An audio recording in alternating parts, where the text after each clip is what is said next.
Donc on prend le livre de Jean, nous connaissons bien cette histoire, et nous connaissons même déjà le verset, comme je dis, c'est le verset le plus connu dans le monde, Jean 3,16. Nous allons voir Jésus va citer ce verset à une personne qui n'était pas un païen. C'est une personne qui n'était pas n'importe qui que nous allons voir.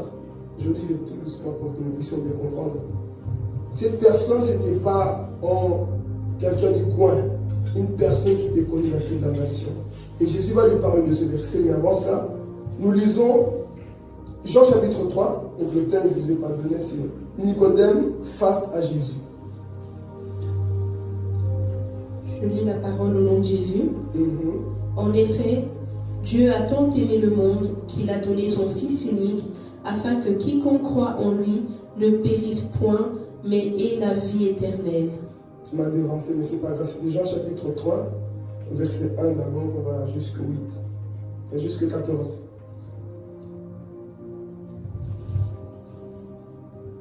Or, il y avait parmi les pharisiens un homme du nom de Nicodème, un chef des Juifs. Un chef de quoi? Un chef des Juifs. Vous savez d'abord ici. La Bible dit qu'il y avait un homme qui n'était pas chef du magasin, pas chef du quartier, mais un chef de quoi?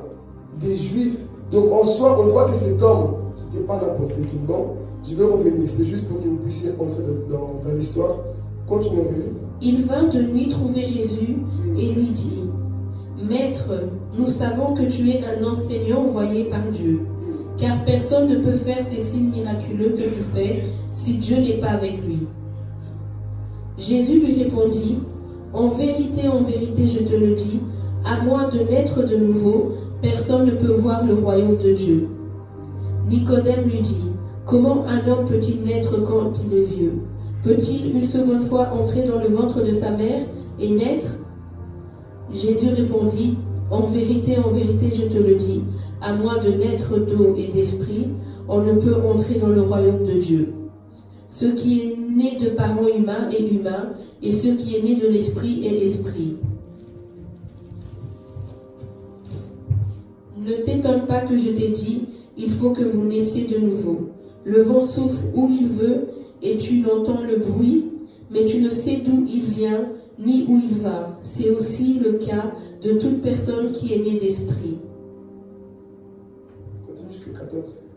Nicodème reprit la parole et lui dit: comment cela peut-il se faire? Jésus lui répondit: tu es l'enseignant d'Israël et tu ne sais pas cela? En vérité, je te le dis, nous disons ce que nous savons et nous rendons témoignage de ce que nous avons vu, et vous ne recevez pas notre témoignage. Si vous ne croyez pas quand je vous parle des réalités terrestres, comment croyez-vous si je vous parle des réalités célestes? Personne n'est monté au ciel, sinon celui qui est descendu du ciel, le Fils de l'homme qui est dans le ciel. Et tout comme Moïse a élevé le serpent dans le désert, il faut aussi que le Fils de l'homme soit élevé, afin que quiconque croit en lui ne périsse pas, mais qu'il ait la vie éternelle. Amen. Gloire à Jésus. Acclamons la parole de Dieu. Qui connaît cette histoire? Chacun de nous connaît. On connaît. Et participer, je peux dire que on connaît l'histoire de Nicodème. Ok.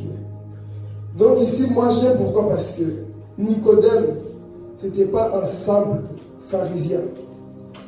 Nicodème était respecté en Israël. Pourquoi? Parce que Nicodème connaissait la Torah comme pas possible.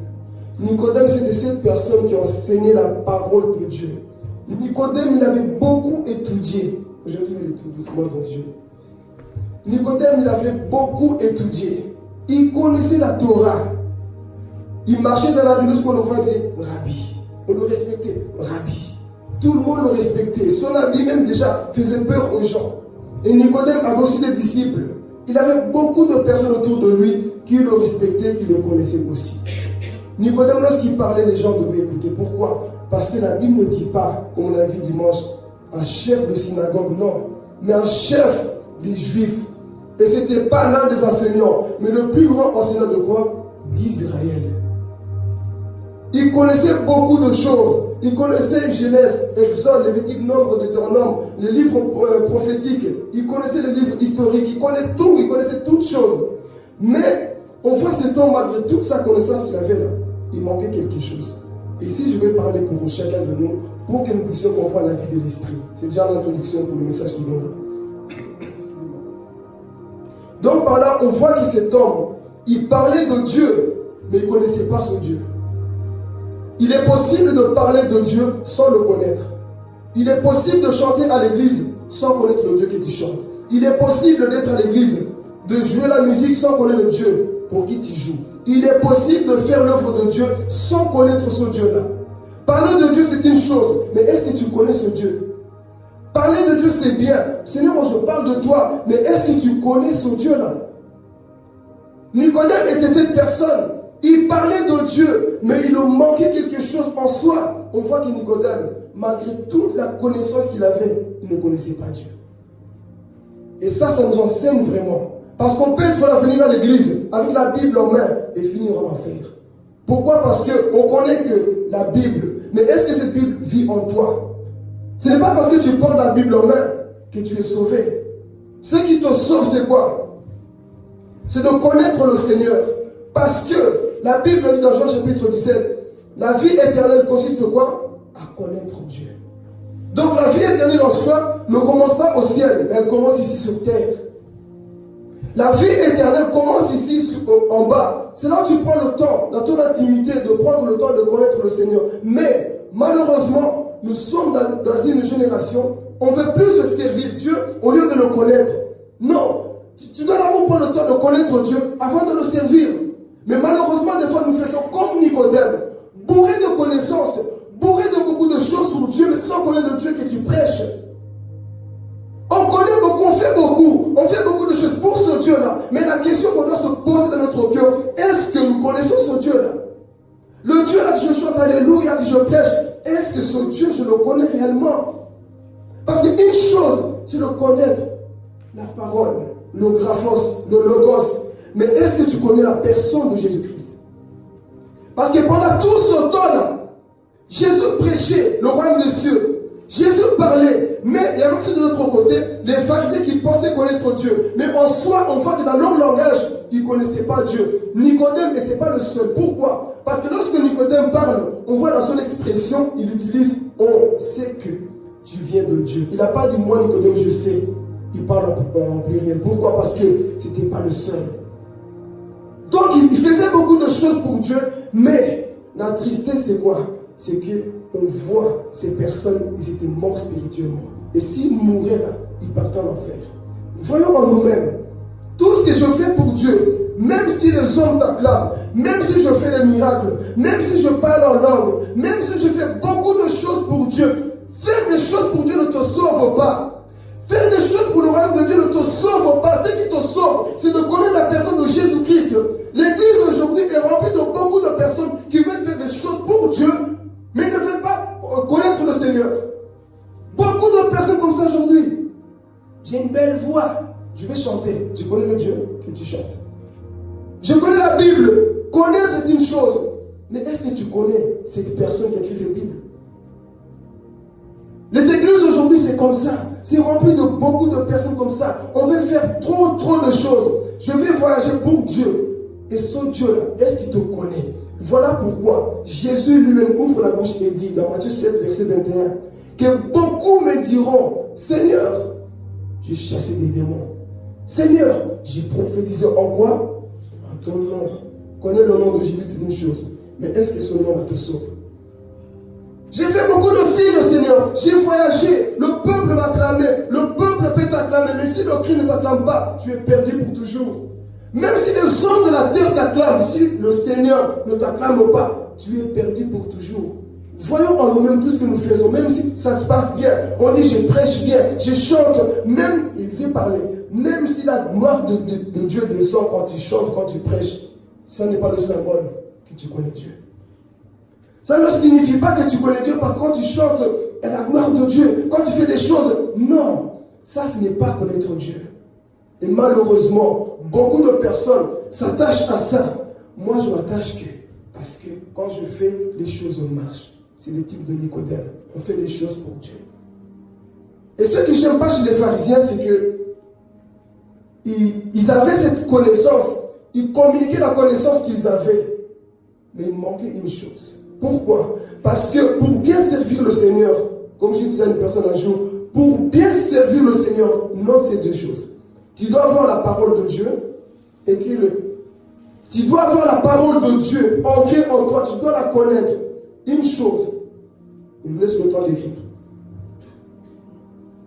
Connaître cette parole de Dieu et la vivre.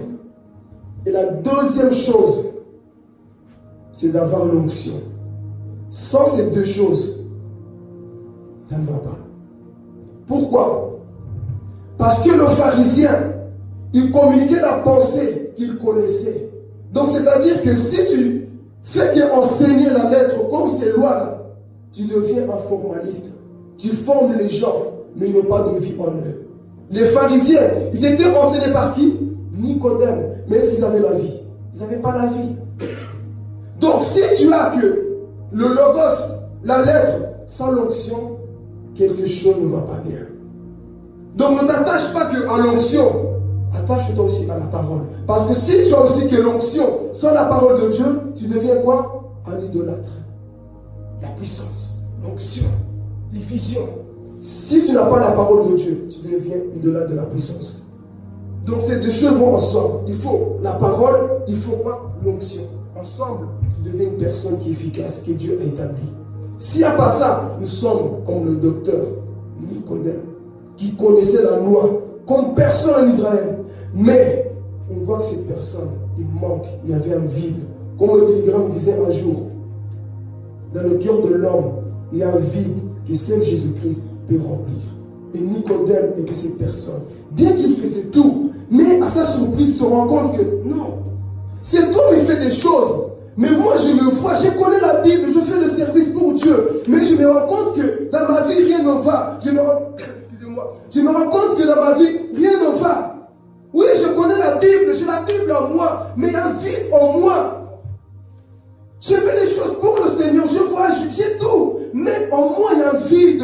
Si tu n'es pas honnête, tu n'avanceras pas avec Dieu. Tu dois apprendre à être honnête. Comme cet homme a eu l'honnêteté d'aller trouver qui? Jésus-Christ. Donc si tu n'es pas honnête en toi-même, tu sais qu'au fond de toi, il n'y a pas la victoire. Tu fais des choses pour Dieu, c'est bien. Mais tu sais qu'au fond de toi, tu n'as pas de victoire. Oui, Seigneur, je connais l'Apocalypse A à Z, je connais Genèse, Apocalypse, je connais tout. Mais cela ne te sauve pas si tu n'as pas la vie de l'esprit. Si tu n'es pas né de l'esprit, il n'y a rien. Même si tu connais la Bible. Parce que Satan connaît la Bible. Est-ce qu'il est sauvé? Satan connaît Dieu. Le nom, est-ce qu'il est sauvé? Non. Il faut autre chose que nous allons voir après. D'abord, je reste ici pour que nous puissions comprendre l'importance de connaître ce Dieu-là que nous servons. On fait beaucoup de choses. Et malheureusement, beaucoup s'attachent à ça parce que moi, je veux apparaître. Et c'est ça que Jésus leur dit encore dans Jean chapitre 5, verset 39. Il dit, vous sondez les Écritures, vous les pharisiens, vous avez la Torah entre vos mains, vous connaissez toute la Bible, oh Jésus, vous connaissez la loi, vous avez tout, vous lisez, il leur dit, vous sondez les Écritures, mais vous ne venez pas vers moi. En soi, Jésus disait, cette Bible-là que vous tenez entre vos mains, c'est cette parole qui quoi? Qui rend témoignage de moi. De Genèse à Malachie, on parle de Jésus-Christ. Mais vous avez ces livres entre vos mains, vous ne connaissez pas qui je suis. Et pourtant, vous voyez les signes dans l'ancienne alliance de la personne de Jésus-Christ. Il y a un grand prophète dans la Bible qui a annoncé l'apparition de Jésus. Ésaïe, il connaissait Ésaïe. Et pourtant, il voyait la Vierge enfantera un enfant. Ésaïe 7, Ésaïe 9, on dit encore, on enfantera un enfant qui s'appellera Dieu éternel, Père éternel. Mais tout ça ne leur disait rien. Pourquoi? Parce qu'ils étaient voilés. Ils connaissaient beaucoup de choses. Et Jésus leur dit, vous sondez les Écritures, mais vous ne venez pas vers moi pour avoir la vraie vie. Donc là où tu es, là où nous sommes, nous faisons des choses pour Dieu. Mais est-ce que tu connais ce Dieu-là? Nous faisons des choses pour Dieu. Est-ce que nous vivons ce Dieu-là? Parce que nous refusons d'être dans une église, là où on chante, tout le monde prêche, tout le monde chante, mais on ne connaît pas Dieu. Et le jour du jugement, jour de l'enlèvement, c'est là où on verra qui est qui. Voilà pourquoi on ne blague pas avec Dieu. Prends le temps de connaître Dieu. Prends le temps de dire, Seigneur, moi, j'ai pris le temps de te connaître. Mais malheureusement, aujourd'hui, on met n'importe qui au service. La personne ne connaît même pas encore Dieu, mais on met au service. Qui sont les assassins? Des fois, c'est nous. On doit d'abord se rassurer que cette personne a quand même des bases de son Dieu. Le Dieu qu'il chante, il doit le connaître. Voilà pourquoi aujourd'hui, on voit des chants qui disent n'importe quoi. On voit que la personne ne connaît pas Dieu par sa façon de quoi? De chanter. Tu ne connais pas. Parce que quand tu connais Dieu, même tes chants, tu réfléchis. Même tes prédications, tu réfléchis. Tout ce que tu fais, tu réfléchis. Pourquoi? Parce que tu connais Dieu. Et Nicodème était cette personne qui était remplie de connaissances. Beaucoup de choses. L'homme qu'on respectait. L'homme qui avait beaucoup de disciples. Là, on avance. L'homme qui avait beaucoup de disciples. Mais cet homme était perdu à jamais. Et ça m'enseigne une chose. C'est que moi, je prêche. Ne me sauve pas. Si je ne plie pas ce que je prêche, je peux être perdu pour toujours. Quelqu'un compris? Le message que je prêche, c'est pas parce que je prêche bien, ou je prêche mal, ou je prêche à moitié, que cela me sauve. Ça ne me sauve pas. Le message sauve plutôt celui qui écoute, qui met en pratique. Tu peux être un messager, mais de te perdre aussi. Tu peux sauver 10 000 âmes pour le Seigneur, mais si tu ne marches pas droit, même à la dernière minute, Dieu te dit, écoute, je t'enlève. Nous connaissons bien l'histoire de Moïse. Qu'est-ce qui s'est passé? L'homme qui a sorti de l'Égypte, 600 000 personnes, mais il arrive devant la porte. Il a même supplié à Dieu, nous allons voir ça plus tard. Il a même supplié à Dieu, s'il te plaît, que j'entre en Canaan. Dieu a dit quoi? Non, tu ne rentreras pas parce que tu as désobéi. Il pourrait, mais Seigneur, c'est moi qui ai sorti ces enfants de l'Égypte. Pourquoi, Seigneur? Non, tu ne rentres pas, Moïse. Moïse, il suppliait, s'il te plaît. Dieu était en colère. Il a dit, non, ça suffit. Monte à la montagne et tu meurs. Moïse est parti, il était mort. Et pourtant, c'était quoi? L'homme qui parle avec Dieu comment? Face à face. Mais à cause de la désobéissance, il n'est pas entré en Canaan. Et ça doit nous enseigner beaucoup de choses. La vie chrétienne, ce n'est pas des bonbons. La vie chrétienne, ce n'est pas de la blague. On doit prendre tout ce que nous faisons pour Dieu au sérieux. Parce qu'on pense qu'on est sauvé par des œuvres, mais on n'est pas sauvé par des œuvres. Non. Et ces gens de la loi, les Nicodèmes, ils pensaient que nous, on enseigne aux gens comment s'habiller. On enseigne aux gens comment manger. On enseigne aux gens qu'est-ce qu'il faut manger. Et ils pensaient avoir la vie éternelle. Mais en soi, ils étaient perdus. Mais dis avec moi, mais un jour, dis avec moi l'humilité. L'humilité précède de la gloire. Lorsque tu as l'humilité en toi de reconnaître au moins, Dieu peut te sauver. Mais lorsqu'on met l'orgueil, imaginez-vous que Nicodème faisait l'orgueilleux. C'est pas pour qui? Moi, trouver Jésus, moi je suis un rabbi, moi. Moi en Israël, moi je me connais. Moi, quand je cite la Bible, je peux même citer les versets en fermant les yeux, en dormant. Moi, je connais la Bible. Jésus, il est qui? Moi, je ne vais pas trouver cet homme. Mais Nicodème, ce que j'aime, est le type de chrétien qui n'est pas satisfait. Et le type de chrétien qui est là, qui fait des choses pour Dieu, mais il se dit, Seigneur, il me manque quelque chose. Je prie, je fais des... Mais Seigneur, en moi, il y a quelque chose qui manque. Seigneur, je fais des choses pour toi, je vais à l'église, c'est bien. Mais lorsque je réfléchis dans mon coin, je ne suis pas satisfait. Seigneur, il me manque quelque chose. Bien que je prie, tu te vois en toi-même. Malgré tout que tu fais des choses pour Dieu, mais au fond de toi, tu n'es pas satisfait. Des fois, tu peux même pleurer dans ton lit. Tu dis, mais Seigneur, je ne comprends pas. Seigneur, qu'est-ce qui se passe? Tu n'es pas satisfait. Sois honnête avec toi-même. Si tu n'es pas honnête avec toi-même, tu vas te perdre. Nicodème va être honnête avec lui-même. Il va se rendre compte que moi, je prie, je suis le rabbi connu. Mais il a commencé à entendre parler de qui? De Jésus. Il voit Jésus de loin. Moi, je suis un docteur de la loi. Je connais tout, j'enseigne.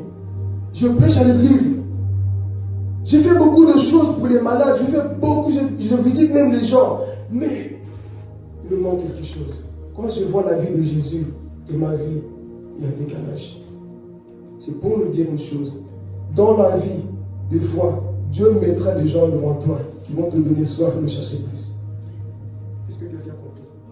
Parce que des fois, nous sommes trop à l'aise comme Nicodème. On pense que parce qu'on connaît tout, c'est bon. Dieu va susciter des gens devant toi qui vont te pousser à aller le chercher davantage.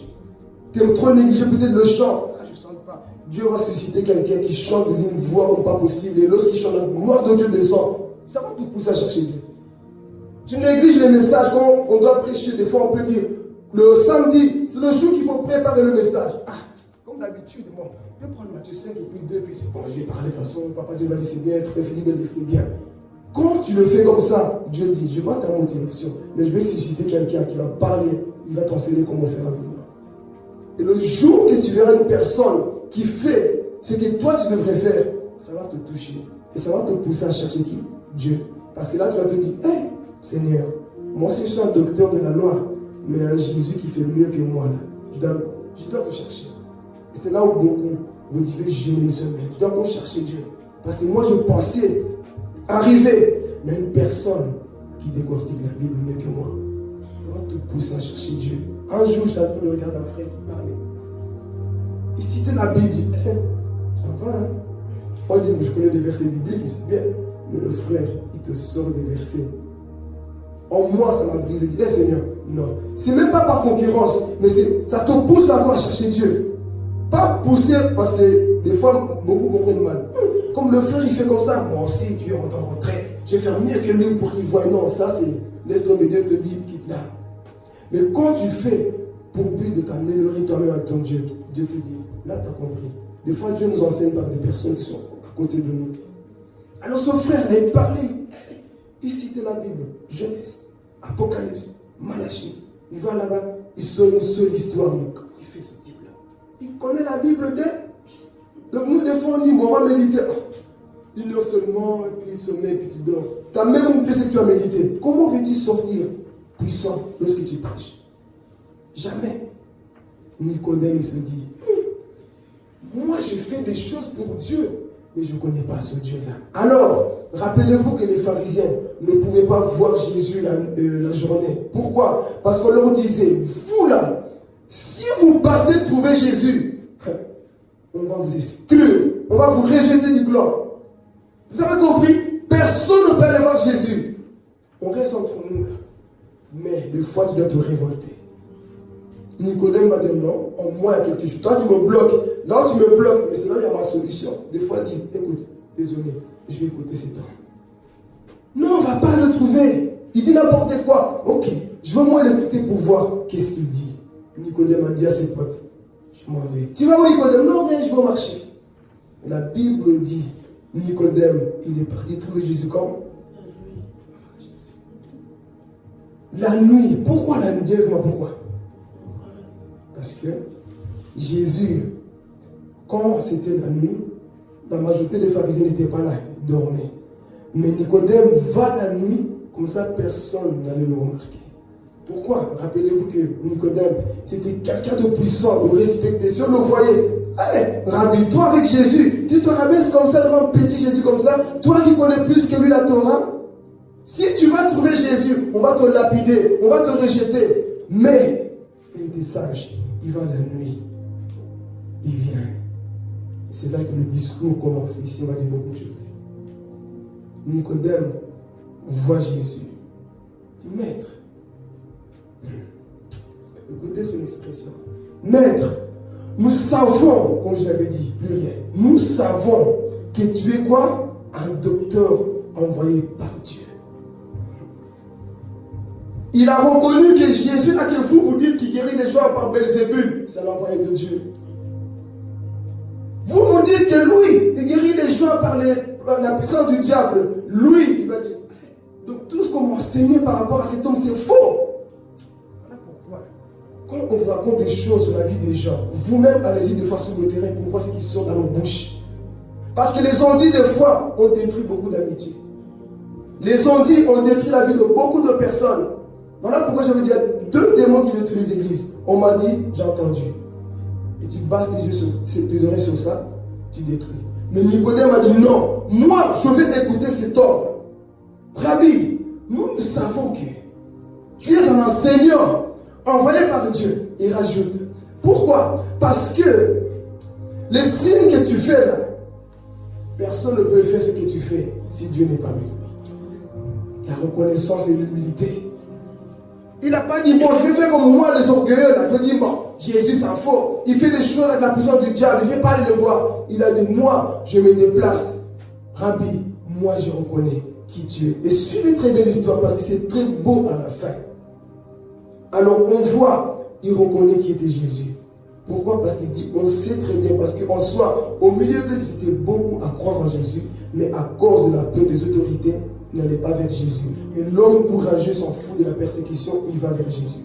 Alors, on voit Nicodème, il vient. Rabbi, ces miracles que tu fais là, je sais que le diable fait des miracles.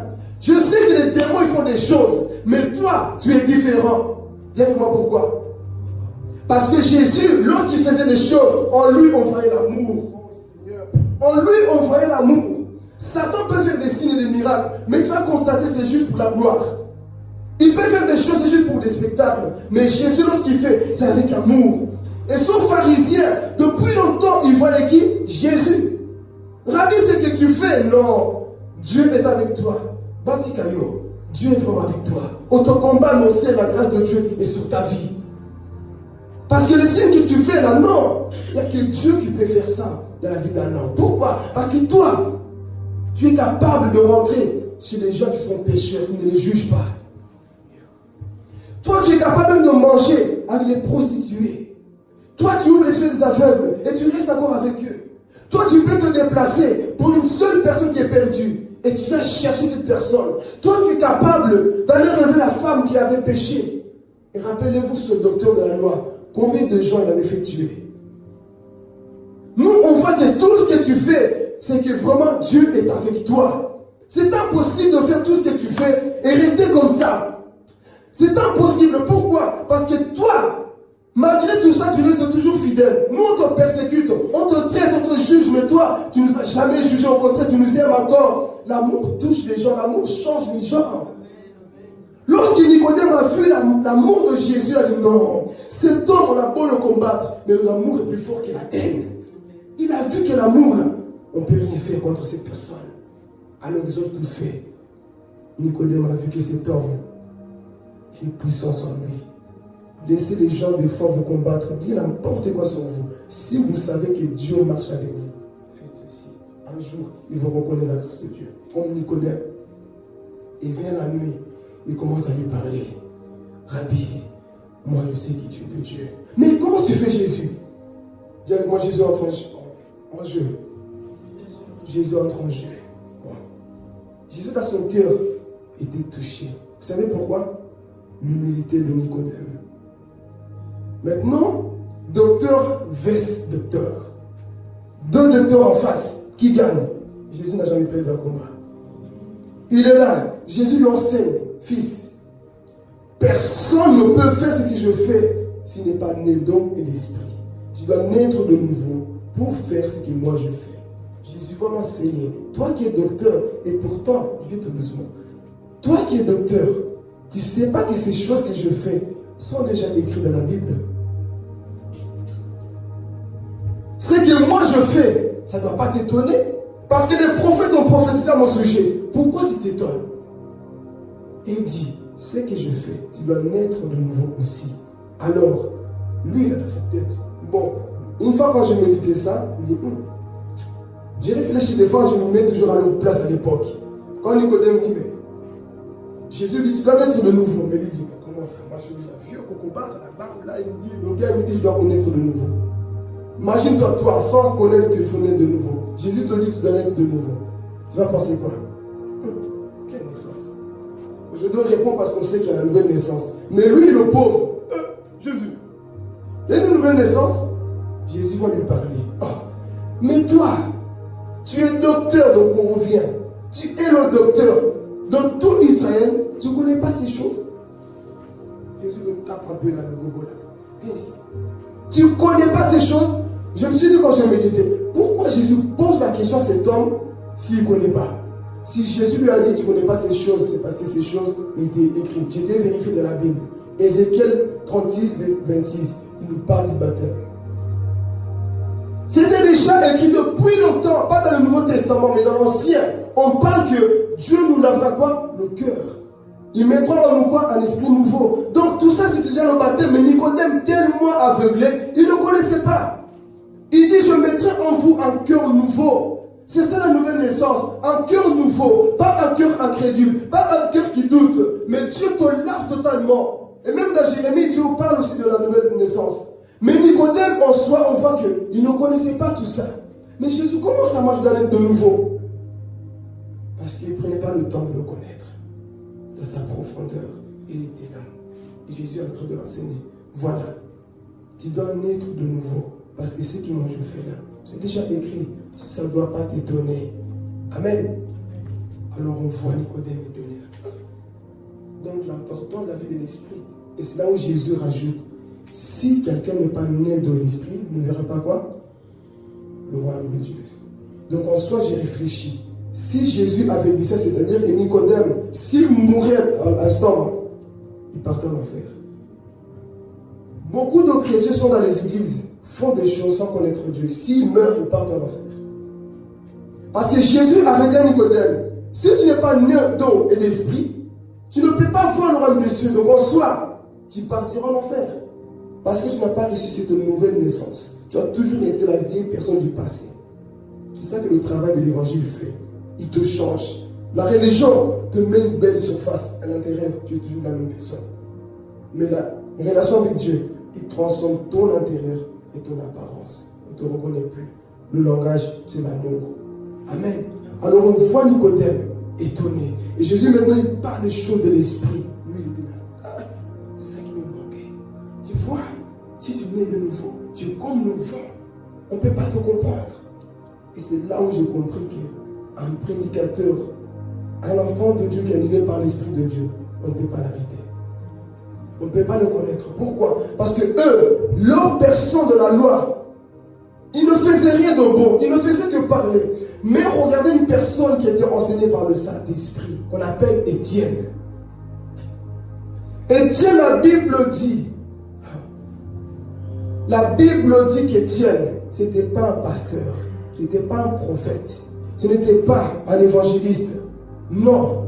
Mais Étienne, du fait qu'il avait compris la vie de l'esprit, la nouvelle naissance, la Bible dit que personne ne pouvait tenir tête face à Étienne.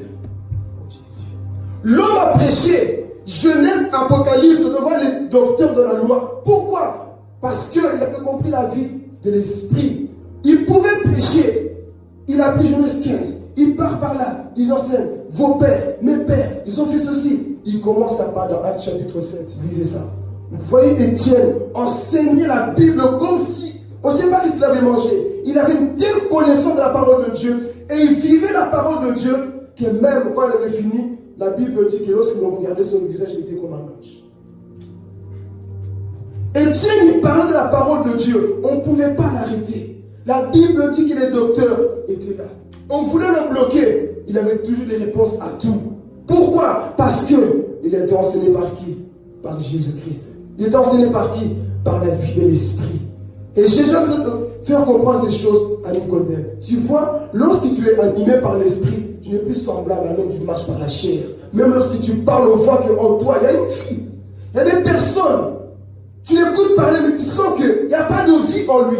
Il n'y a pas de vie dans ce qu'il dit. Pourquoi? Parce que, encore Nicodème, il faut que lorsqu'on parle, lorsqu'on chante, tout ce qu'on fait, il faut que la vie soit. Voilà pourquoi je dis toujours. Il faut que lorsque tu fais les choses pour Dieu, même quand on chante, Maman Lisa, nous quand on modère et tout ça, il faut que la vie de l'esprit se fasse sentir. Il faut, pourquoi? Parce qu'il y a une vie en toi. C'est ça la vie de l'esprit. Ils sont comme le vent. Le vent vient, on ne sait pas d'où il vient.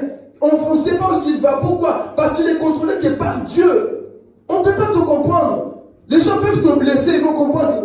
Lui aujourd'hui, quand je l'ai blessé, il va mal prêcher. Il va mal chanter parce que, regarde sa tête. Mais au nom de l'esprit, tu m'as blessé, c'est parti. Le vent vient, tu sais pas où il va. Oh Jésus, est-ce que tu peux dire même amen pour ça? En nom de l'esprit, toi avant de prêcher, tu vas le pincer. Tu vas voir. Tu le pinces et toi tu penses qu'il va prêcher. On va pincer. Il vient ici avec l'autorité de Dieu. Dieu vous aime. Arrêtez le péché. Oh, prêche pas, je l'ai pensé. C'est trop petit ça. Il prêche mal, mon problème, c'est trop petit ça. Je prêche Christ crucifié. Je prêche celui qui est élevé. Oh, c'est quoi ce type d'homme? Il a des moments difficiles, mais je comprends pas, il est toujours là en feu, en joie. Qu'est-ce qui se passe avec lui? Je suis comme le vent. Tu ne sais pas d'où je viens, d'où je vais. Parce que je suis comme le vent. Tu ne peux pas me contrôler, me manipuler. Parce que le vent, c'est le symbole de l'enfant de Dieu qui marche par l'esprit. Et Jésus fait comprendre ces choses à Nicodème. Et je vois Nicodème avec la bouche ouverte. Hein? Seigneur, c'est fort ce que tu dis. Hein? C'est comme ça, le temps passe. C'est comme ça que moi, je vais vous voir marcher par l'esprit. Et lorsqu'on voit même ces personnes, qui a enseigné Pierre, Paul, Jean, qui les a enseignés? Surtout Jean et Pierre. Qui les a enseignés? La Bible dit quoi? C'était quoi? Des banquiers? Des simples pécheurs sans instruction. Ils ne connaissaient rien, ils ne savaient pas lire ni écrire.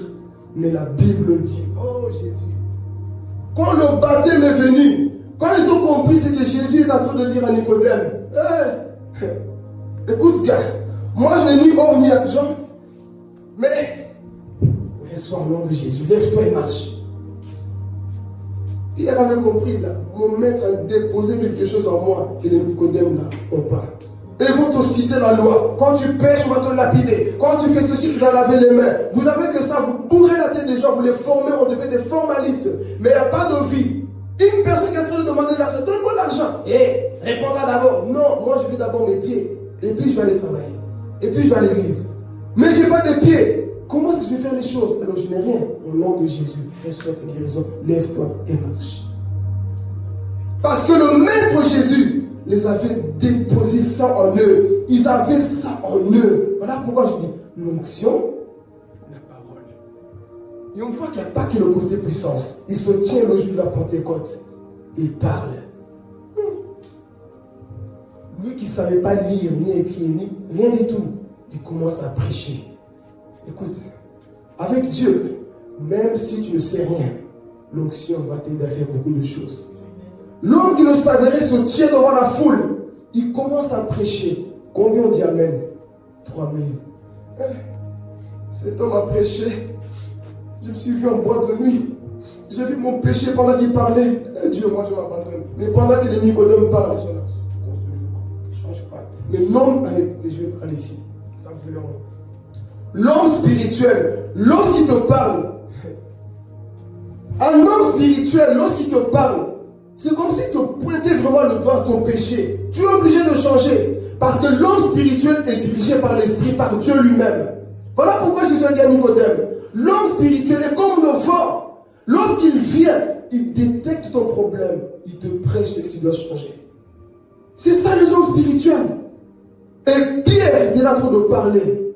Il n'a pas sauvé que 2, mais 3000 âmes sont revenues. Et pourtant, c'est des personnes, quand on voit leur vie, ils ne connaissaient rien. C'est des personnes qui disent, lui, il n'a pas de diplôme. Avec Dieu, on ne prêche pas parce qu'on a le diplôme.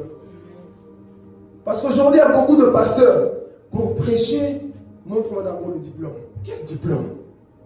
Beaucoup ont le diplôme, mais c'est des Nicodèmes.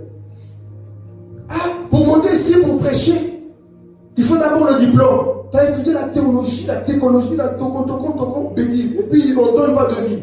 Beaucoup de personnes ont étudié ces choses-là. Et ils sont perdus. Je me rappelle un jour, un homme était en train de dire, oui, je voulais faire la théologie pour plus m'améliorer. Il est parti. Son collègue s'est perdu là-bas. Parce que le théologien a bouleversé la mentalité. Et s'est perdu. Amen. C'est Dieu qui change les choses en nous. Et c'est Dieu qui nous mandate. Alors on voit cet homme Pierre. Lui n'a pas eu besoin que Nicodème vienne l'enseigner. Mais le Maître Jésus a mis quelque chose en lui. Et lorsqu'il parle, voilà pourquoi les mamans, quand vous commencez à parler par l'esprit, on ne va pas vous mentir. Quand vous partez chez les mamans, non, maman Chanda, tu viens d'arriver, attends, on va te dire, tiens, maman, non, d'accord, maman, on va d'abord prier. Quand on met d'abord la prière, les critiques se taisent. Va d'abord prier. Non, mais attends, on va d'abord prier. On prie. On goûte d'abord. Mais quand on parle d'abord pour parler, ils vont vous manipuler avec leurs paroles. Mais soyez toujours des gens de l'esprit. Avant de parler, quand on vous invite, on va d'abord mettre ça en prière. On parle. Et quand vous allez écouter, le Saint-Esprit nous donnera des solutions pour leur cas. Pourquoi? Animé par le Saint-Esprit. Alors on voit ici, cet homme Pierre est animé par l'Esprit de Dieu. Et c'est ça que Dieu est en train d'enseigner à Nicodème. Sois un prédicateur de l'Esprit, non un prédicateur de la loi. La loi ne sauve pas. La loi, comme j'avais dit, j'étais en train de méditer cette semaine, j'ai compris une chose encore. Dans la loi, Dieu tuait beaucoup. On est d'accord? Il y avait beaucoup, vous rappelez-vous des dates pour Abraham. Dieu tuait beaucoup. Mais dans la grâce, Dieu meurt pour l'être humain. C'est pour faire comprendre une chose. Dans le temps que nous sommes, ce n'est plus le temps de tuer les enfants. Dieu est déjà mort pour ses enfants. Mais les Nicodèmes, eux, c'est des personnes qui l'appuient de toujours. Amen. Alors on voit Jésus l'enseigne. On avance. Jésus l'enseigne. Et Nicodème était là. Hein? Ok, Jésus. Je commence à comprendre. Mais moi, ce que j'aime, c'est cet homme. Il était humble. Voilà pourquoi j'ai compris une parole qui dit dans la Bible. Dieu élève ceux qui sont quoi? Humbles. Parce que l'orgueil, là, je ne peux pas écouter ce que Jésus dit. Mais là, moi, je m'en fous de mon clan. J'ai quand même écouté cet homme-là. Et lorsqu'il est parti, Jésus va l'enseigner ce qui s'est passé dans le désert. Il y avait quoi dans le désert? Jésus lui dit, en soi, moi j'aime Jésus. Jésus quand il te parle, Jésus ne parle pas. Moi j'avais une soeur avec une chose, moi je ne vais pas, c'est pour papa John. Il a dit, moi j'aime votre pasteur. Lui quand il parle, il va droit au but. Il ne marche pas des mots. C'est ça la parole. Ne dis pas ici. Non, lui quand il parle, il n'a pas peur de choquer. C'est ça la parole. Nous ici, on mange. Écoute la parole, ceux qui prêchent. Amen. Je vois Jésus quand il parle, lui il ne va pas te dribbler. Jésus savait de quoi il parlait. Parce que Jésus, il parle mais il répond à ta question. Il ne va pas t'amener au matin, ni au Congo, je ne sais pas où. Il va traiter ton problème à l'instant même.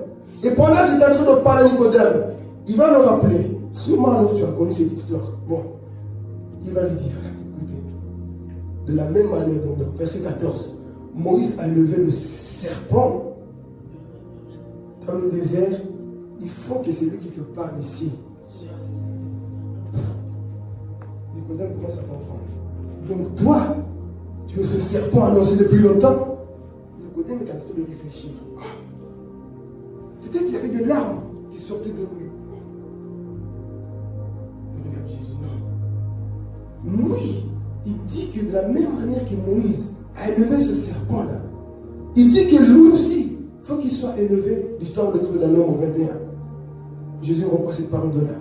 De la même manière que ce serpent a été élevé, le Fils de l'homme qui te parle, ici Nicodème, toi tu es docteur, mais moi je suis ton père.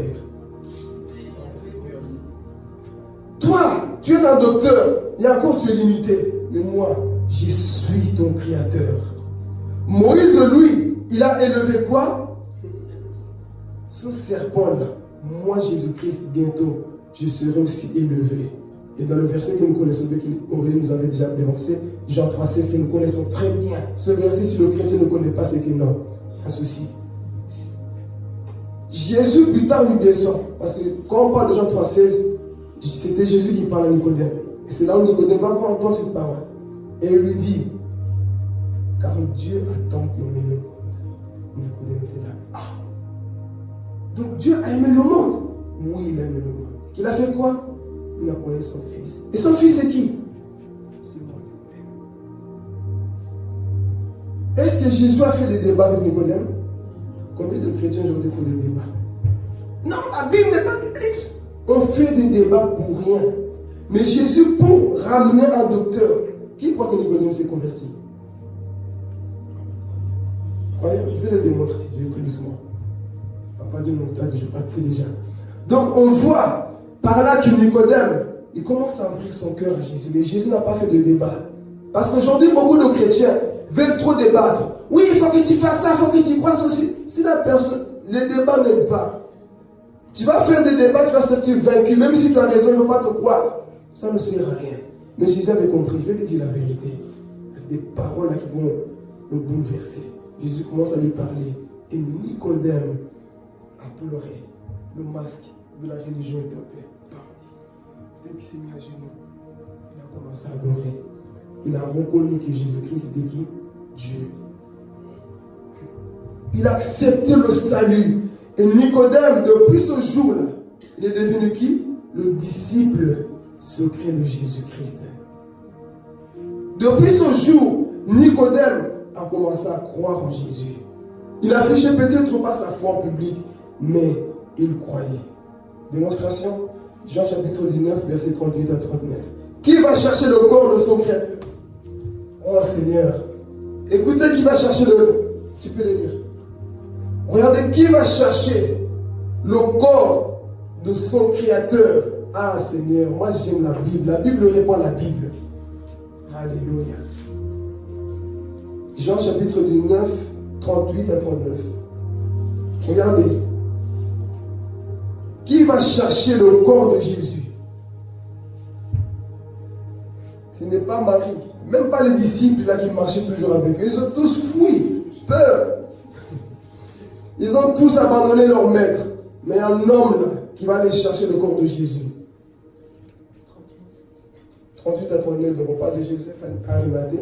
Après cela, Joseph d'Arimathée, qui était disciple de Jésus, mais en secret, par crainte des chefs juifs, demanda à Pilate la permission d'enlever le corps de Jésus. Pilate le lui permit. Il vint donc et enleva le corps de Jésus. Nicodème, l'homme qui auparavant était allé trouver Jésus de lui, vint aussi. Il apportait un mélange d'environ 30 kilos de myrrhe et d'aloe.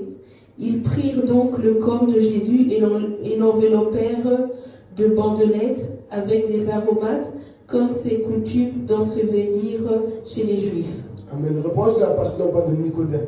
Verset 39. Qu'est-ce qu'on dit?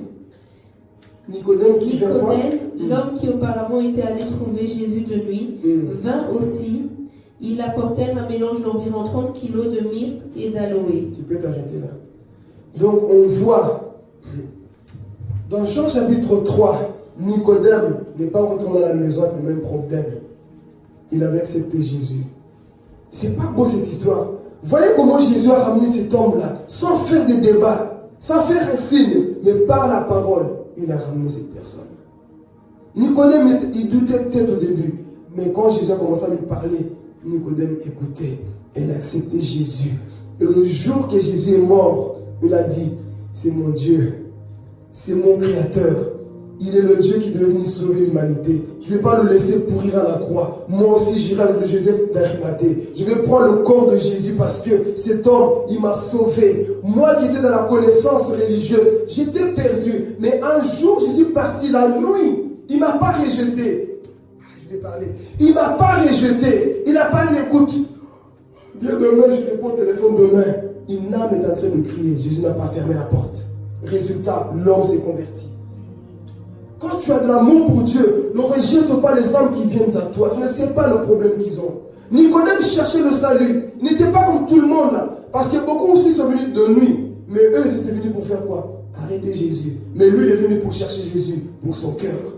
Ne viens pas de nuit pour arrêter Jésus, mais viens de nuit pour l'adorer, pour reconnaître qu'il est Dieu. Nicodème s'est converti. Et à la croix, lorsqu'il a vu que, il n'y a personne. Pierre, lui qui marchait côte à côte avec Jésus n'est pas là. Jean, personne n'est là. Alors moi j'y vais. C'est aussi mon Dieu. Avec des larmes. Imaginez-vous peut-être la douleur qu'il avait. Moi je crains cet homme. Mais comme je suis docteur de la loi, je sais que cet homme va ressusciter. Il avait la foi. Il connaissait la parole de Dieu. À ce moment-là, imaginez-vous la bombe qu'il est venu. Imaginez-vous la bombe qu'il est devenu. Connaissance de la parole, l'onction de la parole. Nicodème, il devient quoi? Un enseignant qui va te cracher la parole. Tu vas dire, c'est un dragon qui prêche ou c'est qui? C'est Jésus-Christ, là, le feu de l'esprit. Par le train de Nicodème. Et une fois la vie de Nicodème est changée. L'homme, il n'a plus eu peur d'aller en public pour dire, je vais m'humilier encore de plus. Je vais ramasser mon Créateur. Il n'a pas eu peur. Il a pris son corps. Il est parti faire quoi? Ils sont partis avec qui? Joseph, qui est aussi disciple secret de Jésus. Joseph d'Arimathée, il n'a pas eu peur. Église, le temps est arrivé. Là où la religion doit tomber, mais que la grâce puisse vivre. Reconnais, enlève des fois ce qu'on appelle l'orgueil. Enlevons des fois ce qui nous empêche de voir Christ. Réfléchissons toujours ensemble. Si Nicodème passait à côté de ça, est-ce qu'il pouvait voir la vie éternelle? Non.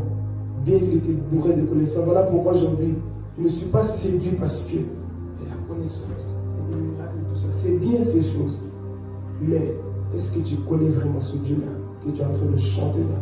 Le Dieu que tu prêches avec feu là, est-ce que tu le connais vraiment? Le Dieu que je prêche avec beaucoup de choses, parce que beaucoup aujourd'hui prêchent en grec, en hébreu, en anglais, tout, mais prêchent jamais en esprit. Là pourquoi James Smith Wigglesworth il avait dit, beaucoup prêchent en hébreu, et moi je prêche en esprit. Pourquoi? Parce que c'est ce que tu prêches en esprit qui touche le cœur. Parce qu'en l'homme c'est quoi? En l'homme c'est l'esprit. Et si tu prêches l'esprit, tu révèles l'homme qui est en lui. Mais ça c'est des choses qu'on va parler bientôt dans le message que nous verrons dimanche d'après. Amen. Que Dieu vous bénisse.